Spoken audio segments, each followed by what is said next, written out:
Bem, meus irmãos, a paz do Senhor, estamos aqui hoje mais uma vez para gravarmos a nossa aula, né? Hoje estaremos estudando a lição de número 8, que tem como tema a sã doutrina. Eu não vou fazer como de costume, porque eu sempre estou fazendo uma análise do texto em classe, que por sinal se encontra na carta de Tito, capítulo 2, do versículo 1 ao versículo 10. Vou deixar para ele fazer essa análise no final da lição, porque o último tópico, em especial o subtópico 3, eu acredito que se encaixe melhor. Porque aqui vai uma dica para o professor. Sempre observe, não sei se vocês já observaram, geralmente o autor da lição, dependendo do autor, é claro, né? Tem uns autores que até usam mais o texto bíblico, tá bom? Mas tem outros que eles vão explorando a lição de forma temática, ou seja, ele vai variando dentro do tema. Como, por exemplo, aqui o tema da lição fala sobre a sã doutrina, mas ele não se prende a fazer uma análise do texto que se encontra em Tito, capítulo 2, do versículo 1 ao versículo 10, tá bom? Aí lá no finalzinho ele dá uma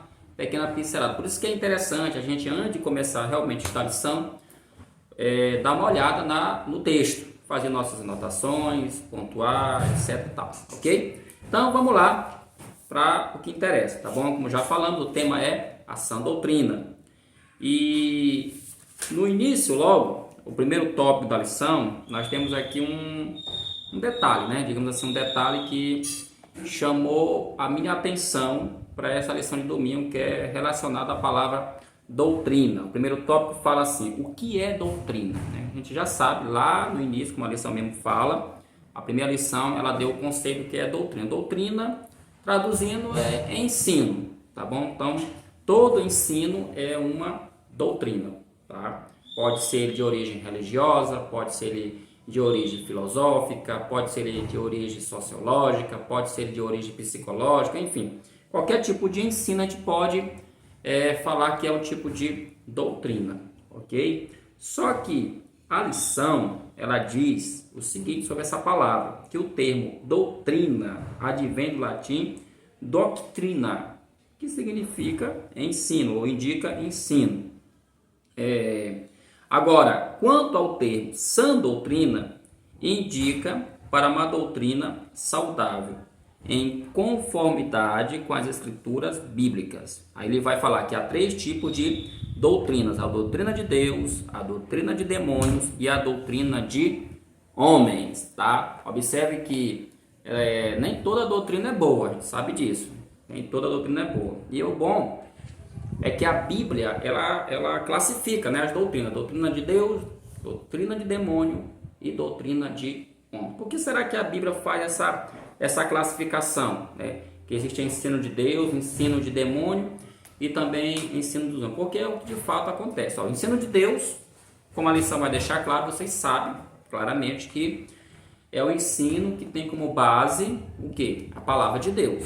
Então, qualquer ensino que tem como base a palavra de Deus, mas quando a gente fala assim, ensino como base a palavra de Deus, não é só você citar uma doutrina e colocar como base um versículo bíblico, tá? Porque a gente sabe que tem doutrinas que tem a base lá bíblica, tem um versículozinho bíblico, mas isso não significa dizer que aquela doutrina ela é de Deus, porque às vezes o que ocorre o que está ensinando essa doutrina, ele usa o texto de uma forma herética, ou seja, ele perturba o significado, a ideia original do texto. A gente tem que tomar muito cuidado, não é à toa que a gente tem estudos dentro da teologia que a gente chama de apologética, né? que é um assunto que a gente estuda, que tem como principal objetivo exatamente isso: nos alertar, nos ensinar como detectar uma heresia que está sendo ensinada mesmo usando a Bíblia. Isso tem demais, né? A gente vê, por exemplo, igrejas, né, que pregam, por exemplo, que Jesus não é Deus. Eles usam a Bíblia para isso, né? A gente vê que tem igrejas que pregam que o Espírito Santo ele é só uma energia, ele é só uma força, e eles usam a Bíblia para isso. A gente vê que tem gente que prega que para você ser salvo, você tem que cumprir uma série de regras, e eles usam a Bíblia para isso, quando na verdade A salvação pela Bíblia, pela doutrina da Bíblia, ela é um ato gracioso de Deus. A salvação é um ato de fé, mas tem gente que vai conseguir achar na Bíblia textos que vão dizer, ó, se você não fizer isso aqui, se você não cumprir isso aqui, você não vai ser salvo. Então, por isso que eu estou falando, é muito importante a gente entender isso. Agora, o que é a doutrina de Deus? É aquela que ela passeia pela Bíblia, né? Ou seja, eu tenho um colega que sempre dizia, qualquer doutrina que ela entre em conflito com qualquer parte da Bíblia, você tem que descartar. Uma doutrina A, ela não pode entrar em conflito com a doutrina B. Se as duas estão dentro da Bíblia, tá bom? Se as duas doutrinas, elas estão dentro da Bíblia, então elas não podem entrar em conflito com a palavra de Deus, tá bom? Ou seja, se Paulo ensinou nas suas cartas, Romanos e Gálatas, por exemplo, sobre a doutrina da fé, da salvação, então isso tem que aparecer em toda a Bíblia, tem que ter uma explicação. A gente vê que, por que eu estou falando isso aqui, irmão? Porque o que a gente observa hoje? Muita polêmica a gente encontra na internet relacionada a isso. Pessoas que, por exemplo, gravam vídeos e botam na rede dizendo, olha, a Bíblia se contradiz. Gente, não é que a Bíblia se contradiz, né? A Bíblia é a palavra de Deus. A Bíblia, ela é um manual. Quem estuda ela tem que saber como lidar. O problema é que quem, às vezes, está manuseando a Bíblia, ele não tem, como é que eu poderia dizer, um conhecimento técnico. Ele não tem um conhecimento apropriado para tentar entender algumas, digamos, confusões, entre aspas, que podem aparecer no texto bíblico. Então, essa aqui é a questão. Mas, que fique bem claro isso aqui. A doutrina de Deus, que é baseada na palavra, ela não vai ter essas contradições. Até porque a doutrina, a gente vai ver, aqui a lição vai deixar isso muito bem claro, ela tem como fundamento a edificação, o ensino, e não causar confusão. Já a doutrina dos demônios, não. A doutrina do demônio. E aí, como é que a gente sabe que existe uma doutrina que ela é do demônio? Bem, nós temos dois exemplos muito simples e muito conhecidos na Bíblia. O primeiro, lá no paraíso. Eu acho que eu já até falei em vídeos passados sobre isso, né? Quando Adão e Eva ali tiveram um confronto com a serpente. E ela, o que ela faz?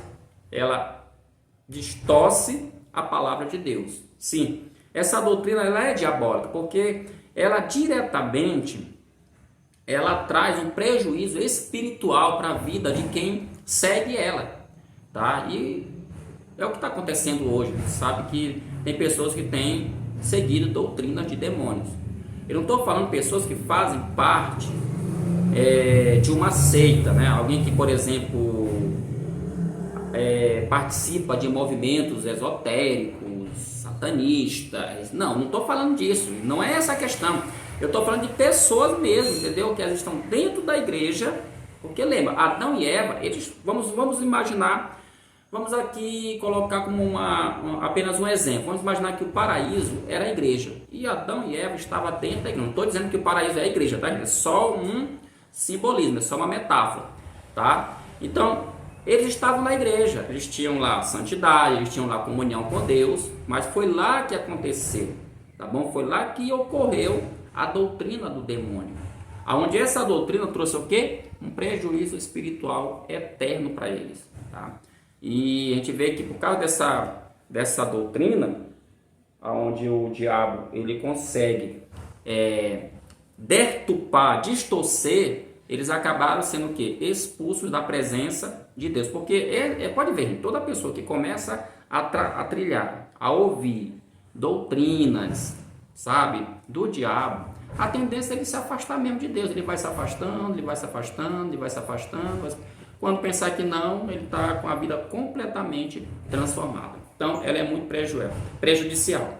E tem a doutrina dos homens, que também é prejudicial. Só que por que o apóstolo ele vai fazer essa diferença? Porque nós sabemos que no tempo de Paulo, como nos dias atuais, existiam pensadores. Sempre existiu pensadores, tá? Sempre existiu gente que seguiam doutrinas variadas. Tinha as escolas de filosofia, tinha as escolas de religião. Por exemplo, o próprio Paulo, ele fala que ele aprendeu na escola judaica, né, aos pés do grande mestre Gamaliel. Então, ele tinha uma formação dentro do judaísmo. E nós sabemos que o judaísmo ele é muito complexo, né? Porque haviam várias escolas, vários mestres, né?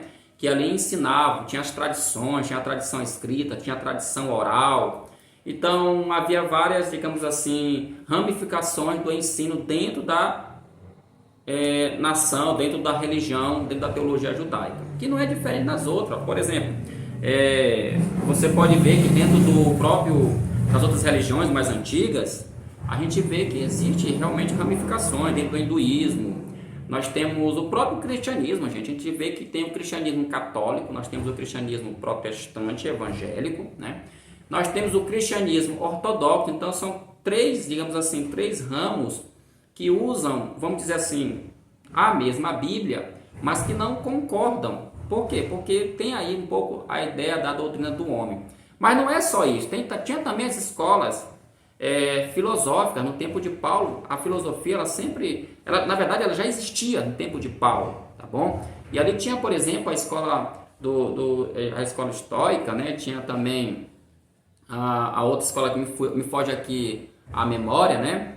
Aonde, até lá em Atos capítulo 17, né? Os epicureus, né? A escola dos epicureus. Então, lá em Atos 17, Paulo é colocado frente a esses pensadores filosóficos, né? Que aqueles caras ali, eles, como hoje, eles pensavam, eles refletiam, eles questionavam, entendeu? Para tentar entender, ou como alguns costumam dizer, né? Tentar revelar de fato o que é a verdade, né? O filósofo Sócrates, ele ensinava muito isso, os ensinos socráticos, né?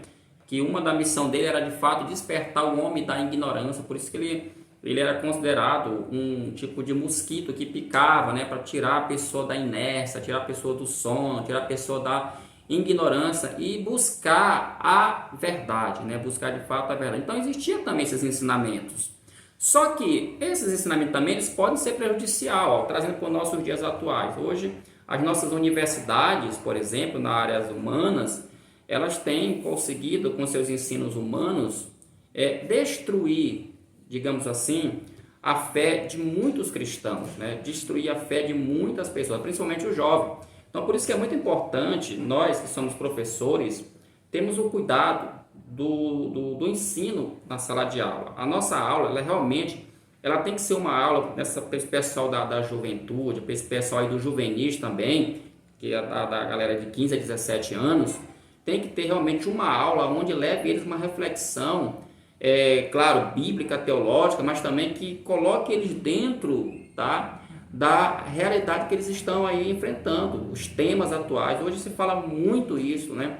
Quais são os temas atuais do momento? Família, a gente vê que é um tema que está sendo muito debatido, a questão de gênero, né? Ideologia de gênero, o feminismo, enfim. No passado, na minha época, o que mais se falava, eu via nos livros, né? Nas revistas, tal, o que mais a gente combatia, o que era? Era a questão da teoria da evolução, né? Mas se a gente perceber, isso ainda está presente, só que de forma mais sofisticada, né? Hoje tem autores ateus que escreveram livros, como por exemplo Dawkins, né? Onde ele escreveu o livro Deus, um Delírio. Eu tenho até esse livro aqui, um livro de ateísmo, e lá ele desafia mesmo, né? Que aquele que lê aquele livro dele, ele desafia que aquela pessoa possa de fato continuar crendo em algum tipo de religião, mas ele ataca mesmo o cristianismo. Então tem essas doutrinas, tá bom? Por isso que nós temos que realmente ter muito cuidado com o tipo de doutrina que está sendo ensinado. E hoje, como eu já falei em vídeos passados, nós temos a internet, né, gente? Então, hoje o pessoal está bebendo muito na internet, tá? Como eu já falei, tem muitos bons professores, bons pregadores, mas também tem muita gente aí fazendo estrago na internet. Continuando aqui na lição, aqui no subtópico 2, né, ele fala a doutrina no Antigo Testamento, né? Isso aqui é interessante, vou até parar aqui, botar o óculos, que é o seguinte, ó, tendo em vista que o conceito de doutrina diz respeito a ensino, qual seria a compreensão disso no Antigo Testamento? Ele fala que a doutrina no Antigo Testamento aparece no livro de Deuteronômio capítulo 32, versículo 2, como algo que goteja, o autor fala lá, goteja a tua doutrina, né, sobre nós, como chuva, né, da parte de Deus. E isso no sentido de que os ensinos divinos são recebidos do hebraico, né? Do hebraico lekak, acho que é assim que pronuncia o termo aqui em hebraico, pelo seu povo, né? Outra palavra que faz alusão à doutrina do Antigo Testamento é Torá, referindo-se particular ao Pentateuco, isto é, aos 5 primeiros livros da Bíblia. O significado da Torá é corpo de ensino do qual advém a lei de Deus. E essa doutrina lá do Antigo Testamento, ela tinha características, a lição fala. Primeiro, ela era pura, está lá em Jó 11:4. Ela era boa, está lá em Provérbios capítulo 4, verso 2. E também transformadora, 29:24 de Isaías. Aqui, olha que coisa interessante. Observe que o texto de Deuteronômio, a doutrina que era aplicada lá para o povo de Israel, principalmente essa palavra aqui, Torá, que diz respeito aos 5 primeiros livros do Antigo Testamento. Você que já leu o Antigo Testamento, deve lembrar que Deus ele queria que o povo seguisse essa doutrina. Por que, Silvio? Porque esse povo ele estava no meio de outros povos que tinham uma cultura, que tinham costumes diferentes.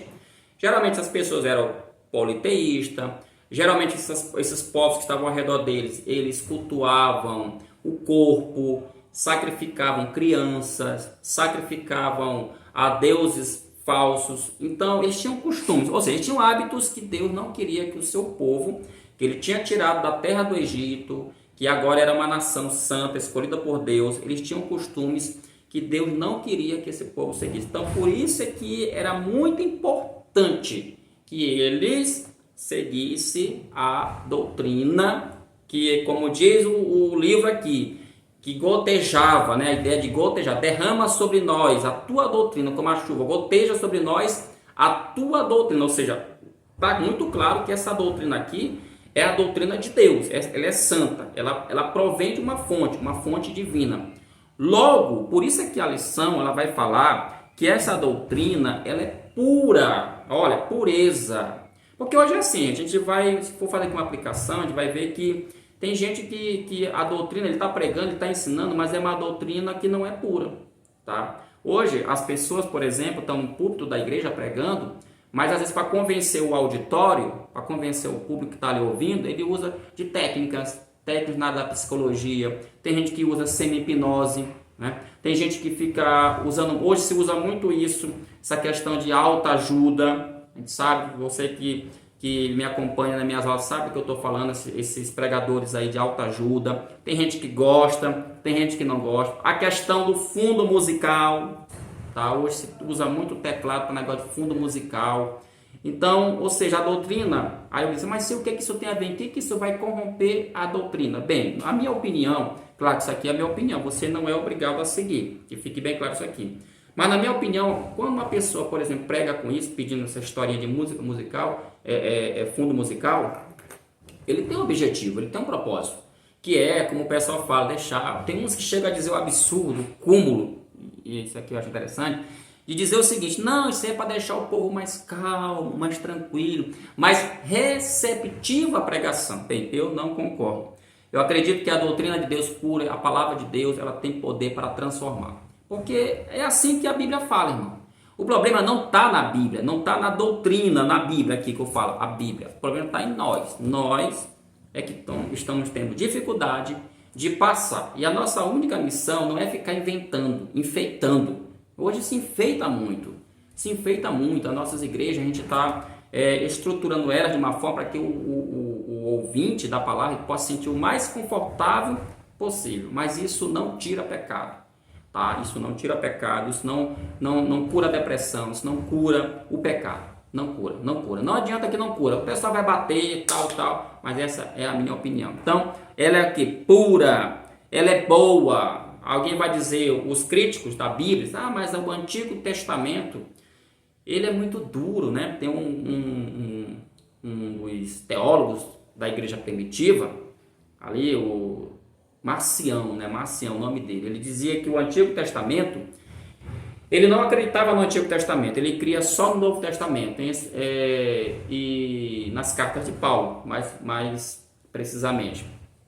Ele dizia que o Antigo Testamento ele apresentava um Deus duro, né? Um Deus assim de juízo, um Deus feroz, enquanto que o Novo Testamento ele apresentava o quê? Um Deus de graça, um Deus de amor, né? É aquilo que eu falei agora há pouco. O Antigo e o Novo Testamento não podem se chocar, eles têm que se complementar, né?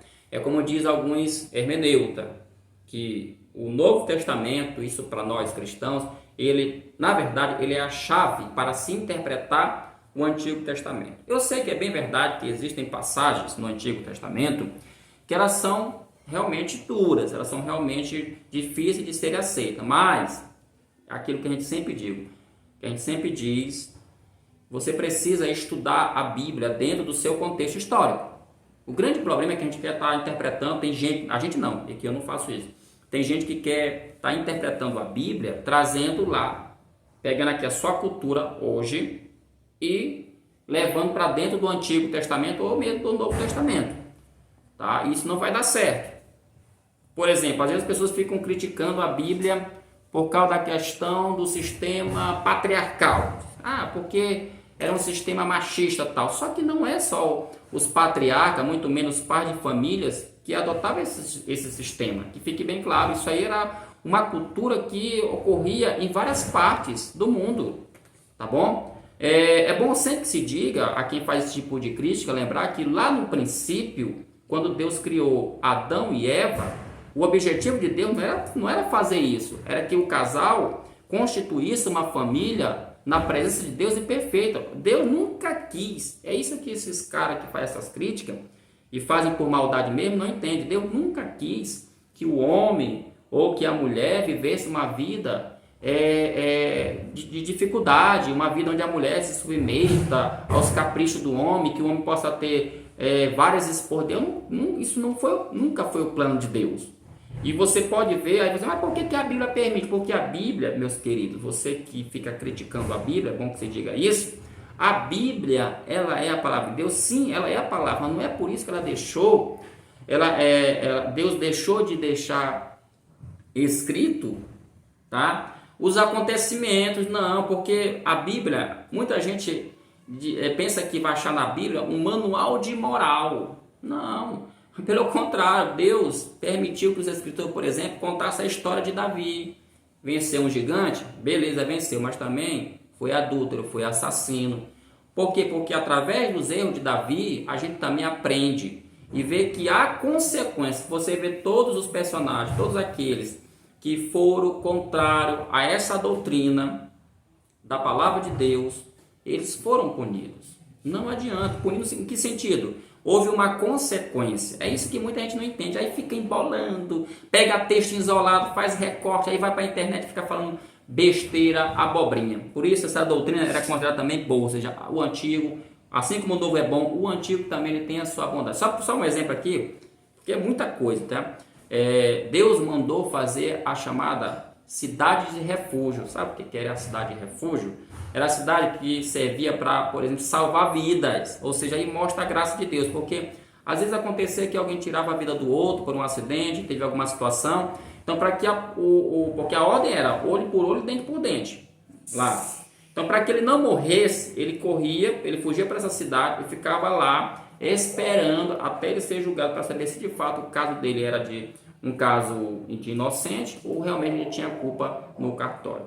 A lição também fala que essa doutrina também era o quê? Transformadora. A doutrina transformadora. E aí vai vir vários casos. A gente vai ver vários casos. De gente que não era do povo de Israel, mas que ouviu a doutrina, que é pura, que é boa. E também o quê? Transformadora. Ou seja, ela transforma. 2 casos na Bíblia, muito clássico. Raabe, tá? O caso de Raabe. E o caso de Ruth. Todas as duas não eram israelita. A Raabe, a Bíblia fala que ela ouviu falar dos feitos, né, do povo de Israel, né, que o Deus dele tinha tirado ele com mão forte, mão poderosa lá do Egito. Então aquilo tocou o coração dela. Então essa mulher, mesmo tendo uma vida pecadora, uma vida realmente difícil, mas o que ela faz? Ela creu. Então a doutrina ela transforma, irmão. E o Ruth, todo mundo conhece a história, ela estava lá com a sua sogra, que certamente ele passou muitas informações, muitas das vezes ela ouviu ali os seus maridos falando da doutrina da palavra, que também, na hora de se separar, ela não quis se separar da sua sogra, ficou com ela e Deus abençoou ela de forma gloriosa. Então, esse é o ponto aqui que eu quero destacar. Terceiro ponto fala a doutrina do Novo Testamento. Aqui, basicamente, nós temos que nos atentar para duas palavras gregas. A palavra para doutrina aqui no grego, que é didascalia, é o primeiro termo, e didaquê, ok? O que ele vai dizer sobre o termo grego didascalia, que é essa palavra só para ficar claro, tá? Para quem está me assistindo. Didascalia e o termo didaquê são dois termos gregos para falar sobre doutrina. Nas nossas Bíblias, quando você estiver lendo, está lá o termo doutrina. Mas se você for pegar um texto em grego, tá? Deixa eu mostrar aqui para você, porque tem gente que às vezes, eu sei que tem gente que conhece, tá? Tem gente que tem em casa. Ó, isso aqui é o que nós chamamos de interlinear bíblico.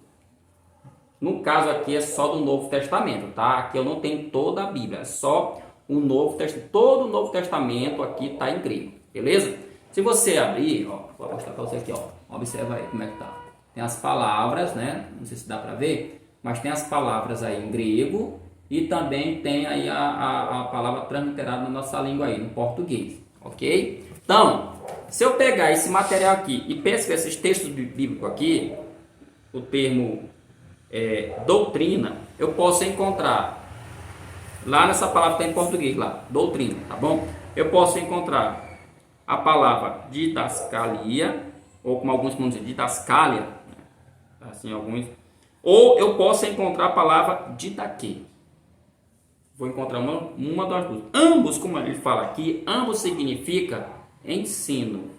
Porém, ela tem as suas pequenas nuances, digamos assim, as suas diferenças, tá? Tem pequenas diferenças. Porque assim, gente, uma regra, professor, você que interpreta, uma regra, a gente sempre está dizendo isso em aula.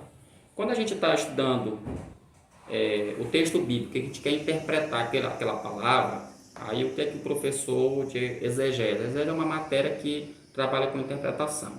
Que você deve pegar a palavra no original. O original é você ir para o grego, no caso o Novo Testamento, ou o hebraico, que no caso é o Antigo Testamento.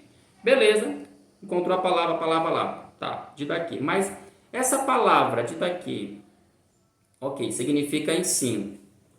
Mas, será que eu já encontrei o significado dela? Aí o que é que os exegetas, os grandão, os profissionais vão dizer? Não, você não encontrou ainda, você fez, você apenas deu um passo.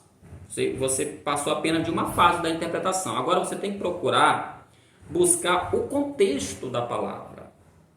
Contexto. A gente sempre gosta de dizer isso, né? Que o contexto é que vai de fato definir o significado dessa palavra.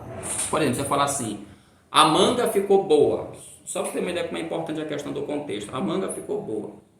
Quando eu falar manga ficou boa, mas vem a pergunta, mas de que manga ele está falando? Será que ele está falando da manga da camisa, ou ele está falando a manga fruta? O que ele está falando? Mas se eu falar assim, o tamanho da manga ficou boa em tal pessoa, aí você percebe, ele está falando de roupa, ele não está falando de fruta, ele está falando de roupa. Então o contexto é que vai de fato dar o norte, podemos dizer assim. O contexto de fato é que vai nos ajudar a entender melhor a situação. Ok? Só que ele fala aqui algumas coisas importantes. Deixa eu ler aqui. Ó. Ele fala aqui. Ó. A primeira expressão é didascalia, cujo significado é duplo. Podemos indicar o ato de ensinar ou o conteúdo a ser ensinado. Veja que ele está dizendo aqui que essa palavra ela tem o quê? Um sentido duplo. Ela tem tanto o ato de ensinar como também o conteúdo. Ou seja, o que eu estou fazendo aqui, ensinando, pode ser didascalia.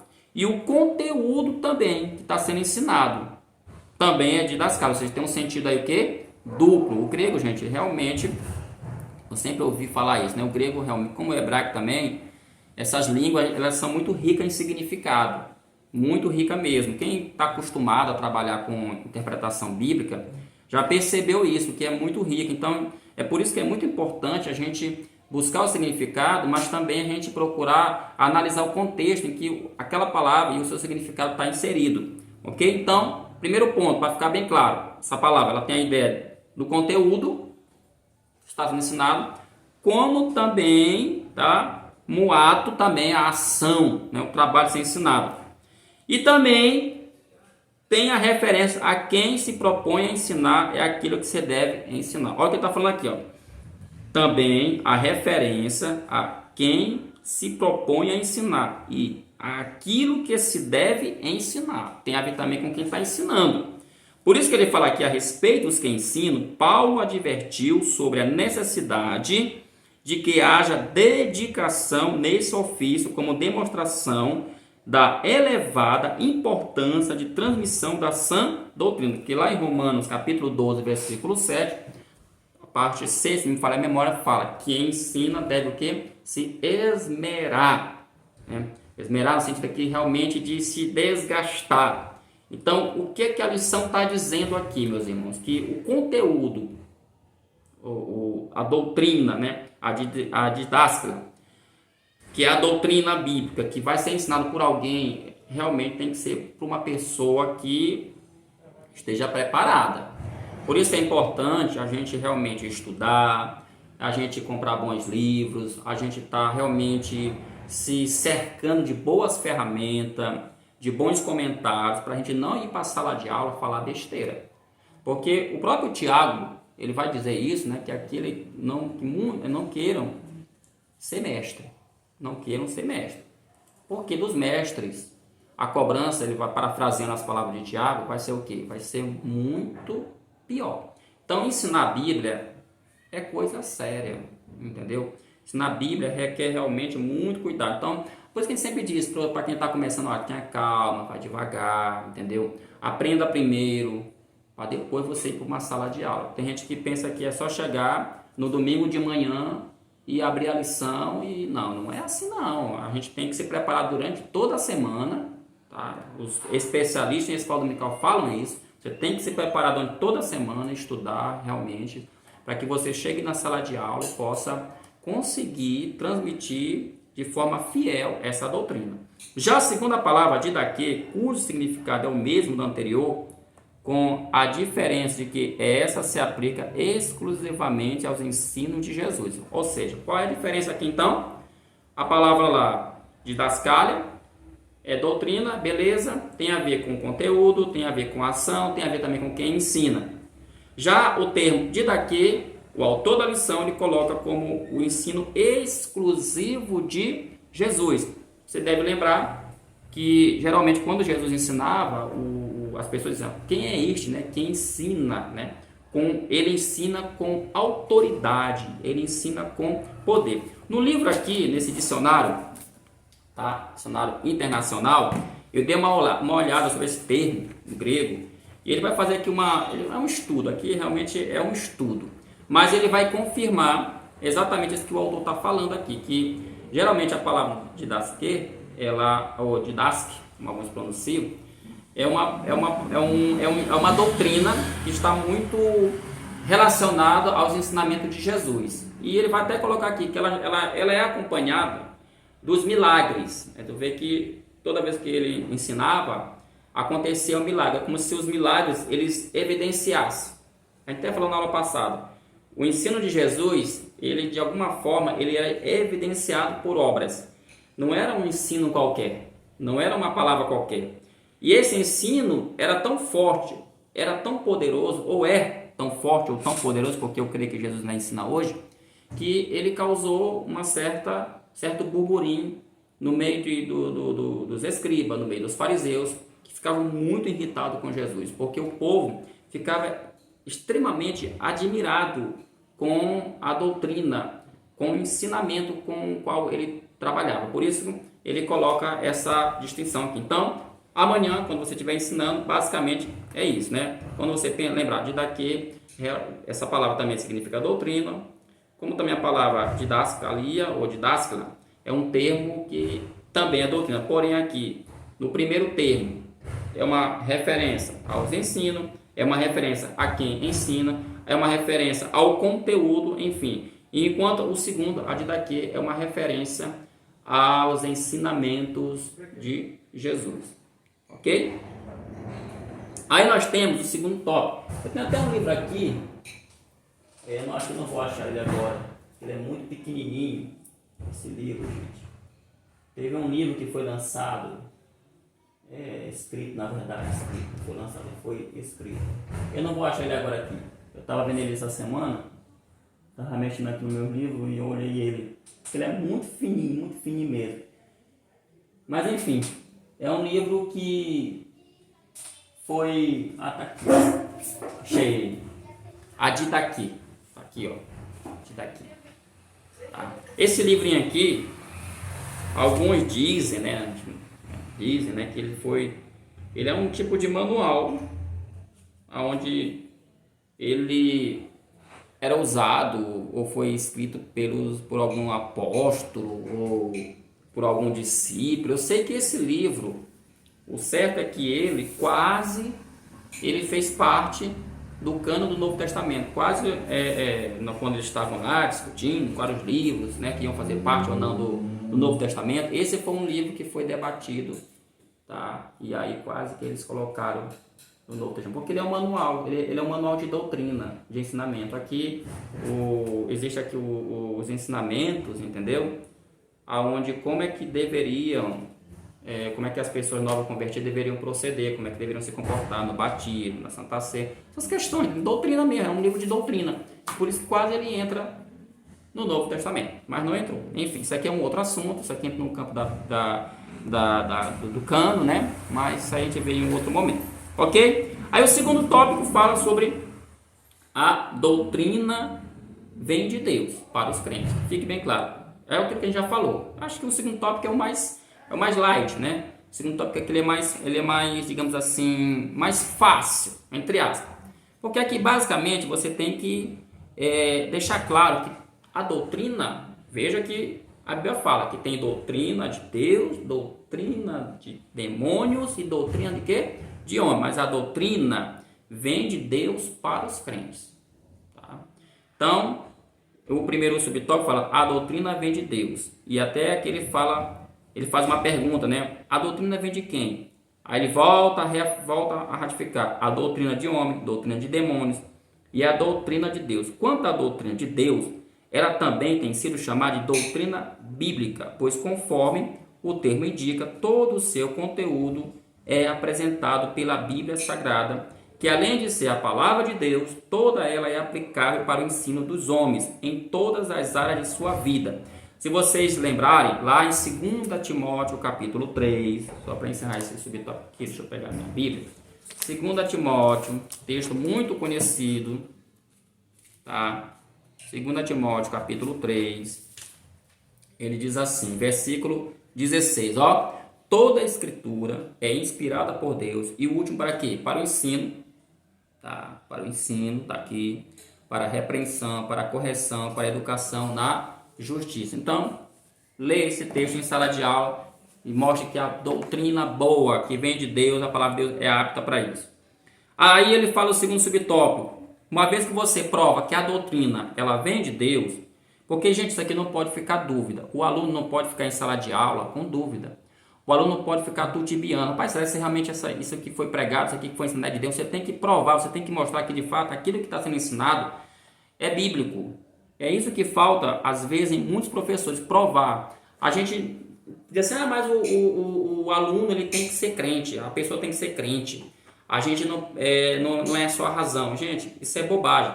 A Bíblia fala claramente que quando Jesus terminou de ressuscitar, quando ele foi se encontrar com os discípulos, um deles deixou muito bem claro, eu não acredito. Eu só acredito se eu tocar nas mãos furadas, se eu colocar minhas mãos lá, aonde ele foi perfurado pela lança. E esse rapaz foi o Tomé. Jesus não deixou ele sem a prova.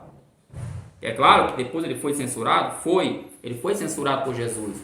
Mas Jesus deu a prova para ele. Pedro, em suas cartas, fala que nós devemos estar preparados para dar resposta à nossa esperança. Então, é preciso, se Pedro fala isso, Jesus deu resposta, como é que eu, professor da escola dominical, eu não vou me preparar, eu não vou, como é que eu poderia dizer, organizar os meus argumentos para no domingo de manhã e responder o aluno. Tem professor que não gosta de receber pergunta, tem professor que fica chateado com isso. Eu acho legal quando o aluno pergunta, e se você não souber responder, é muito simples, irmãos, olha, essa resposta é complicada. Isso já aconteceu inúmeras vezes. Eu vou estudar e no próximo domingo a gente vai dar essa resposta em nome de Jesus. Você vai buscar. Um aluno que te pergunta em sala, às vezes é até bom porque ele te obriga a estudar.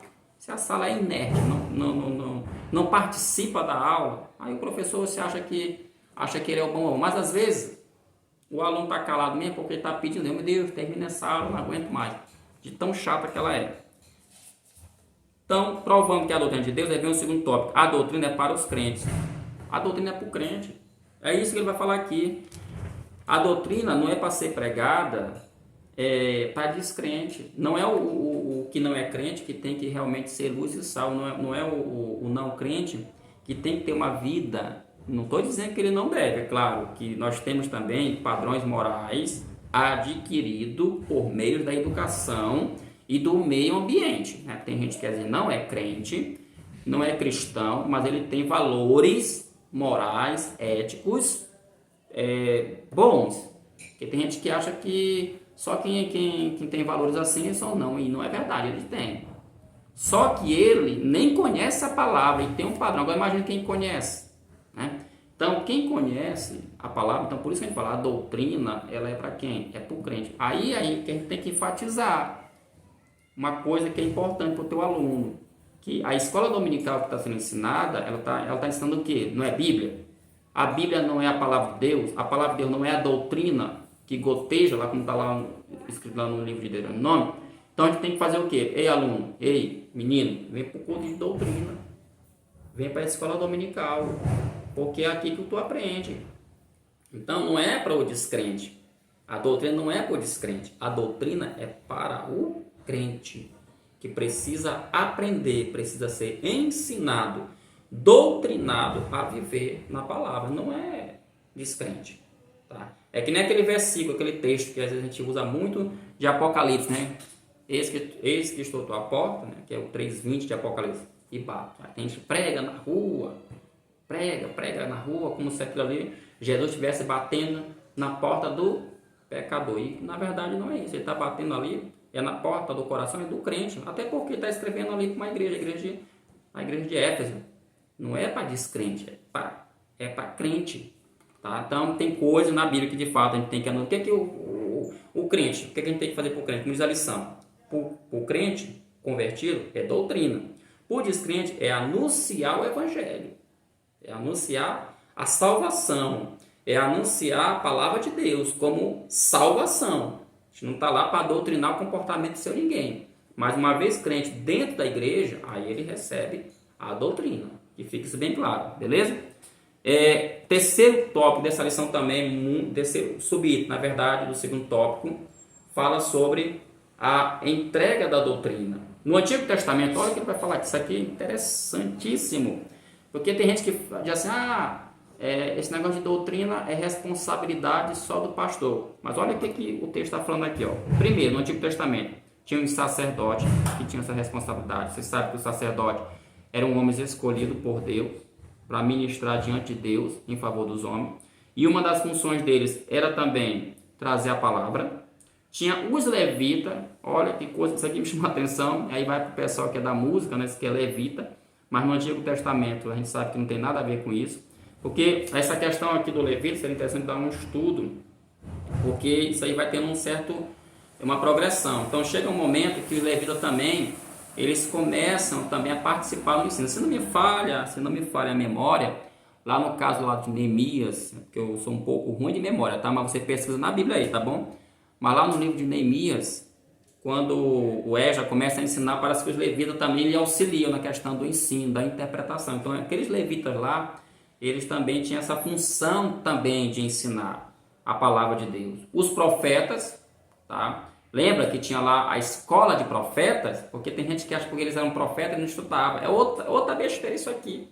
O cara achar que eu sou profeta, então não preciso estudar. Esses profetas aqui, o profeta, ele não era leigo não, gente. Tinha lá as escolas de profeta. Isso está muito claro lá no Antigo Testamento. E eles também tinham essa missão também de ensinar a palavra de Deus. E por último, fechando aqui, os pais. Lá em Deuteronômio, capítulo 6, 5, 9, tem esse texto que fala da responsabilidade que os pais tinham de ensinar a palavra de Deus, tá bom? Deixa eu ler esse texto aqui. Eu não vou ler tudo. Você já percebeu que eu não leio tudo até por causa do tempo, né, gente? Isso aqui é só algumas dicas para os irmãos, mas isso aqui é um texto bem conhecido, né? Esse texto aqui de capítulo 6 de Deuteronômio, capítulo 6, verso 5, né? Ele diz assim, ó. E começa falando do amor, né? Assim, amarás, pois, o Senhor teu Deus de todo o teu coração, de toda a tua alma, de toda a tua força. Estas palavras que hoje te ordeno estarão no teu coração. Tu, aí começa a falar a questão do ensino, o pai, né? Tu as inculcarás a teus filhos, e delas falarás assentado em tua casa, e andando pelo caminho, e ao deitar-te, e ao levantar. Veja aqui o método. Olha o método. Aqui tem gente que falar, é preciso ter metodologia para ensinar. Aqui tem um método. Deus está falando, ó. Tu as inculcarás a teus filhos, delas falarás, primeiro assentado, andando, caminhando e também ao deitar. Também as atarás como sinal na tua mão e te serão por frontal entre os olhos. Até hoje eles fazem isso em Israel. E as escreverás nos umbrais de tua casa e nas tuas portas. Ou seja, qual era o método aqui? Era fazer com... Como é que o texto fala aqui? Olha bem aqui no versículo 7. Tu as inculcarás. Então, para inculcar, ou seja, para enfiar a doutrina, enfiar a palavra, tinha que ter o que? Um método. E esse método tinha que ser seguido. Porque uma vez o método seguido, eles não iam esquecer do que está escrito na palavra de Deus. Então, isso aqui é o Antigo Testamento. No Novo Testamento, nós temos os obreiros, primeiro os apóstolos, né? Os apóstolos, ele começa falando dos apóstolos que tinham essa missão de ensinar. Nós temos os obreiros, chamados por Deus, tá bom? E também os discípulos de Cristo também. Então, no Novo Testamento, mais do que no Antigo também, essa responsabilidade, ela foi ampliada. Lá na Grande Comissão, está escrito assim, fazei discípulos de todas as nações. Lá não está escrito assim, pastores, fazei discípulos de todas as nações. Lá não está escrito assim, missionários, fazei discípulos de todas as nações. Professores da IBD. Não, lá está escrito fazei, ou seja, ali é uma ordem para a igreja. Então, em tese, meus irmãos, era para todo mundo ensinar. Era para todo mundo ter o conhecimento do ensino. Mas, infelizmente, não é todo mundo que tem paciência, que quer se desgastar, que quer cumprir lá Romanos capítulo 12, versículo 7. É por isso que eu tenho uma ideia na minha cabeça, né? Essa aqui é uma ideia minha, de que quando lá em Efésios, né? Efésios fala sobre pastores e mestres, ali eu gosto às vezes de separar. Apesar que tem uma confusãozinha exegeta aí, a maioria diz que ali é uma coisa só, mas porque eu vejo alguns pastores que não têm esse dom do ensino, não têm essa capacidade de ensino. E também vejo pastores que eles são mais mestres para ensinar, mas não são bons pastores. Mas tem pastores que eles conseguem casar os dois. Ele é pastor, mas também ele é mestre também para ensinar. E para encerrar, a doutrina é a base da conduta do crente, né? Se você observar aqui no primeiro subtópico, ele fala a doutrina como referência para o crente. Sobre referência, qual é a tua referência? Eu acho que seria interessante aqui até um recurso didático aqui, você fazer um recurso aqui no sentido de pergunta e resposta. Pergunta passada assim, quem é a tua referência? Pode até levar uma caixinha, e aí nessa caixinha você pega, entrega um pedacinho de papel para cada um e faz a pergunta, quem é o teu referencial? E aí você bota para ele responder só o nome, e aí tem que ser rápido, para não perder muito tempo. Você pega, abre a caixinha e vai ler. Não precisa se identificar, mas para você ter uma ideia exatamente quem é um referencial desse pessoal, onde você entrar aqui nesse subtópico. Isso é um recurso, uma dica que eu te dou. A Bíblia fala que Hebreus, né, capítulo 12, né, versículo 2, né, ele fala assim, este é um dos motivos porque o escritor da carta aos Hebreus orientou seus leitores a olharem para Jesus Cristo. Então, a doutrina é a base da conduta do crente, ok. Então, ele começa dizendo que a doutrina como referência para o crente. A nossa referência, quem é? É Jesus. Se for Jesus, então a gente tem, como diz a palavra, seguir a sua doutrina, seguir a sua palavra. Isso aqui é algo que você tem que enfatizar bem. Mas depois que você fizer essa pesquisa, essa rápida pesquisa, e você ter a resposta, tá? Aí agora você vai ler as respostas e em cima disso você vai trabalhar a ideia de que quem tem que ser nosso referencial é Jesus. É claro que isso não quer dizer que a gente não admire, tá? Tem pessoas nessa vida terrena que eu admiro, claro, que inclusive me ajudaram, mas o meu referencial é Jesus. Por que eu estou falando isso? Por que a Bíblia fala isso? Porque nós somos falhos, irmãos. Às vezes nós pecamos, às vezes não, a gente peca todo dia, essa que é a verdade. A gente não consegue manter a nossa fidelidade. E o que mais tem acontecido hoje dentro das igrejas são, às vezes, líderes que têm caído em desgraça, e aí as pessoas ficam super decepcionadas e acabam saindo até mesmo da presença de Deus. Outros que zangam, outros se afastam por besteira. Por quê? Porque a referência dele não é Jesus. O único que não pecou, o único que não peca e que não vai pecar é Jesus. Então, ele sim deve ser a nossa referência. Ele deve ser, de fato, o nosso guia. O segundo tópico fala a vida cristã e suas responsabilidades. O cristão, lembre-se, como a lição fala, nós somos o quê? Sal e luz. Aí entra a questão aqui da vida cristã. Então, tudo que a gente aprende da palavra de Deus, e aqui talvez a parte mais difícil para nós, principalmente nós que somos professores, deve ser prática, tem que ser praticado. Então, se eu aprendi na palavra de Deus sobre o amor, então eu devo amar. Se eu aprendi na palavra de Deus sobre perdoar, então eu devo perdoar. Se eu aprendi na palavra de Deus sobre paciência, então eu devo ter paciência. Então, isso é prática. A vida cristã é sinônimo também de prática. E para fechar, eu acho, por isso que eu deixei por último, para falar um pouco lá do texto, para a gente encerrar. A conduta do crente em seus relacionamentos. Ó. A sã doutrina indica o caminho ao crente quanto à sua conduta. Mas não é só isso. Ela também dá as condições necessárias para que isso seja possível, principalmente no que se refere aos relacionamentos. É importante destacar que a qualidade de vida cristã é medida pelas ações e reações diante dos obstáculos e dificuldades da vida. Os principais testes que podem revelar a qualidade da vida espiritual de um crente ocorrem em seus relacionamentos interpessoais, nas mais variadas áreas da vida. Seguindo nessa mesma linha, ao escrever a Tito, o apóstolo Paulo demonstra que a sã doutrina orienta e capacita o crente a desenvolver bons relacionamentos. Aí eu vou lá para o texto, é o que ele está falando aqui. Tito, capítulo 2, do versículo 1 ao 10, para a gente encerrar. Aí você pode ler e fazer uma rápida explanação do texto em sala de aula. Ele começa, tu, porém, fala o que convém à sã doutrina. Olha que ele começa aqui. Então, Tito é um pastor jovem. Paulo está ensinando, tu, porém, fala. Aqui fala, pode ser assim também, ensina. O que convém, ou seja, o que é conveniente, o que é útil, o que é verdadeiro, o que é proveitoso. Não é ficar ensinando loroto, né? Não é ficar falando besteira. Então, a ordem, o ensino, a exortação de Paulo para Tito é, tu, porém, fala. Por que ele vai dar esse conselho? Porque tem que ter a base. Porque se a base não for a Bíblia, não for a doutrina que vem de Deus, ele não tem condição de desenvolver o restante desse texto. Que vai dizer o seguinte, os velhos que sejam sóbrios, graves, prudentes, sãos na fé, no amor e na paciência. Olha, ele está falando aqui para um jovem ensinar os velhos, para que eles sejam o quê? Sóbrios, né? Ter consciência, sóbrios, graves, prudentes, né? São na fé, no amor e na paciência, né? Aí ele vai falar para as mulheres também. Veja que ele fala a questão de relacionamentos interpessoais.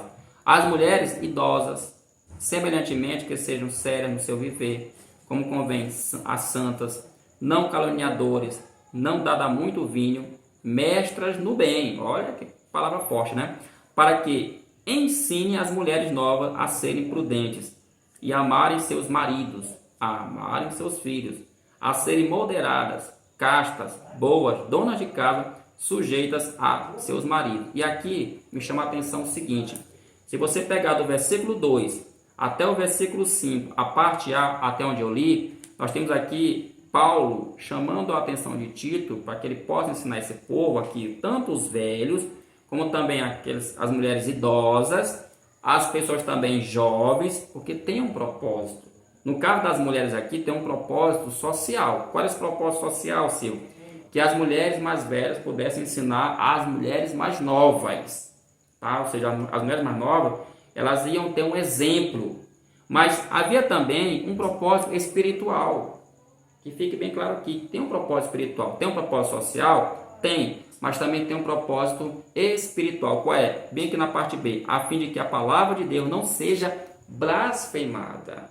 Porque, da mesma forma como lá no Antigo Testamento eu falei que o povo de Israel estava inserido dentro de uma cultura pagã, a igreja também sempre esteve no meio de uma cultura também secularizada, uma cultura pagã, uma cultura descrente, uma cultura anti-bíblia, uma cultura anticristo, uma cultura anti-Espírito Santo. Então, a igreja ela tem que ter um comportamento. Esse comportamento só é possível uma vez que ela bebe na sã doutrina, uma vez que ela bebe de verdade na fonte verdadeira que é a palavra de Deus. Por quê? Se ela bebe, então ela está firmada, ela está concretada. Mas se não, vai acontecer o contrário. Por isso, Paulo vai dar essa dica para ele. Por quê? Porque a palavra de Deus, ela não pode ser blasfemada. E aí vocês sabem, né? Tem muita gente hoje blasfemando. Essa aqui é um termo religioso. O que é blasfemar? Tá mal. Falar mal da Bíblia, falar mal da palavra. Agora, a palavra está errada? Não, a palavra não está errada. É sempre bom a gente colocar isso aqui. A palavra não está errada. Quem está errado são os homens. Tá? Aí ele continua. Exorta semelhantemente os jovens a que sejam moderados, sejam prudentes em tudo. Tudo. Por que ele vai... Olha, a Bíblia é muito pastosa, ela sempre fala isso. A Bíblia tem tudo, né, gente? Tem tudo. Mas por que ele vai falar isso para o jovem? Por exemplo, aqui é um momento que você pode aproveitar para falar para o jovem, ter moderação. Por exemplo, moderação com celular, moderação com joguinho de celular. Não é que seja pecado. Às vezes tem gente que qualquer pecado, não sei o que. Não, gente, mas tem que ter moderação. Em vez de você gastar 2, 3, 4 horas só no celular, tire pelo menos, divida esse tempo, veja como é que você faz, para que você possa orar. Coloque para o jovem a importância da oração. Coloque para o jovem a importância da leitura da Bíblia. Coloque para o jovem a importância do ter conhecimento, de ter um hábito de leitura. Né? Então, dá para aproveitar porque o texto fala claramente em tudo. Te dá, por exemplo, de boas obras. Na doutrina mostra incorrupção, gravidade, seriedade. Então, a gente vê que realmente é muito pesado para quem pastoreia, para quem ensina. Aí ele fala linguagem sã, irrepreensível, para que o adversário se envergonhe. Aqui o adversário não é o diabo. O texto mesmo responde isso. Não tendo nenhum mal que dizer de nós. Porque tem crente, irmão, que a boca dele é suja, né? Tem crente que fala palavrão, tem crente que... Enfim. Aí o descrente, ele fica... Mas ele é crente e fica, né? Aí fala aquelas palavras feias. E a Bíblia chama atenção com relação a isso. Aí ainda tem mais, ele fala, exorta ao servo, porque no tempo de Paulo tinha escravo, né? Os servos aqui são crentes. Ele fala assim, exorta os servos a que se sujeitem a seu Senhor e em tudo agrade, não contradizendo. O cara, para tu ver, olha o conselho aqui. Aí como é que eu aplico isso? Ei, rapaz, tu que está trabalhando, tu que trabalha, né? Se fosse, os empregados, os trabalhadores são escravos? Dentro de uma metáfora, né, do jeito que é a lei trabalhista em nosso país, do jeito como são as pessoas tratadas, né? É quase isso mesmo, né? A gente não gosta de falar, mas infelizmente, mas mesmo assim a Bíblia fala, exorta, né? Para que se sujeitem ao seu Senhor e em tudo agrade, não contradizendo. Aí eu vou dar nó, né? Eu vou chegar atrasado. Mas não, uma pessoa que é crente, só chega atrasado no serviço, no trabalho, dentro da empresa ele fica dando nó. Mas o cara é contratado, né, para fazer um serviço, ele ganha na diária, ele fica ali, né, mornando, ele fica, sabe, bem devagarzinho, dando nó, que é para passar mais dia, ganhar mais dinheiro. E é crente. Imagina esse tipo de ideia. Aí ele fecha o versículo 10 dizendo, não defraudando, antes mostrando toda a boa lealdade para quem tudo seja ornamento da doutrina de Deus nosso Salvador. Veja que tudo tem um propósito. Tem um propósito social, mas também tem no final sempre o propósito espiritual. Ok, gente? Então essa é a nossa lição, a sã doutrina de amanhã. Deus abençoe vocês e que amanhã todos possam ter uma lição maravilhosa, tá? E que o Espírito Santo possa te iluminar, te ajudar nessa aula de amanhã, tá bom? Todos fiquem na paz e até a próxima, se Deus quiser, em nome de Jesus. Amém.